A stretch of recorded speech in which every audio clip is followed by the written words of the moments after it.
dalam suratul Anfal, surah ke-8 ayat 27.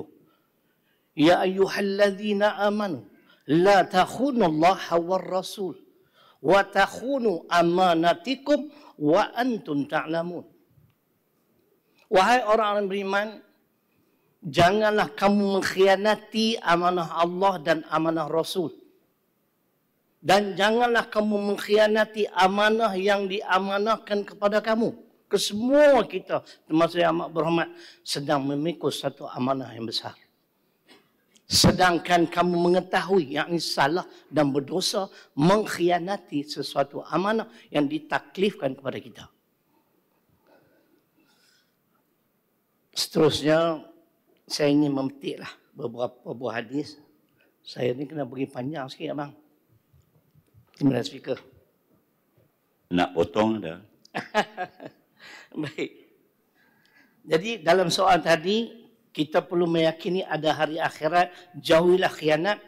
Saya ingin memperingatkan kepada kita semua dalam surah Muhammad ayat 22, muka surat 748. Tafsir H. Zainuddin Hamidi. Tuan-tuan boleh rujuk. Allah berfirman, "Fahal asaitum in tawallaitum an tufsidu fil ard wa tuqatti'u arhamakum." Maka apakah sekiranya kamu berkuasa, kamu nak melakukan kerosakan di atas muka bumi, dan kamu nak memutuskan hubungan silaturahim? Peringatan kepada yang amat berhormat kepada kita semua. Tengok tafsir Zainuddin Hamidi. Sesiapa yang menjadi pemimpin tidak berpandukan kepada petunjuk Al-Quran dan Al-Sunnah, pasti dia akan senantiasa berusaha mengkayakan diri dan kaum keluarganya. Jadi bila kita tengok di sini, Masya Allah, banyak semua untuk rakyat. Walaupun kita tak sempat nak scrutinize dengan izin. Tapi kita tengok, sebab saya buat kesimpulan, Masya Allah, tahun ini lebih hebat. Insentif daripada pihak kerajaan untuk rakyat. Jadi kita perlu ingat juga pada semua yang hadir, yang mendengar, sebuah hadis satu saya nak baca. Dia antara yang mengundang bala apabila al-amanatu maghnama. Apabila amanah dijadikan sumber keuntungan. Abuse of power dengan izin. Salah guna kuasa.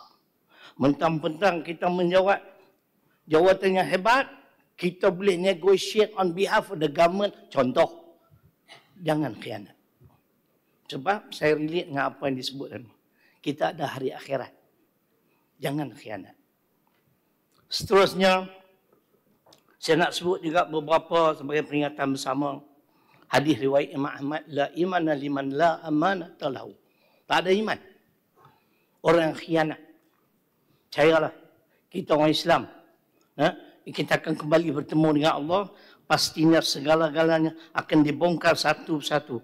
Sebagai peringatan pada semua, pertama, jangan kita membazir harta milik rakyat. Ini peringatan.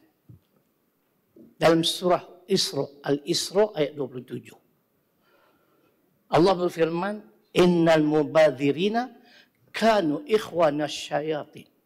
Sesungguhnya membazir itu adalah sahabat syaitan. Kenapa dikaitkan syaitan? Syaitan ni dia tak bersyukur.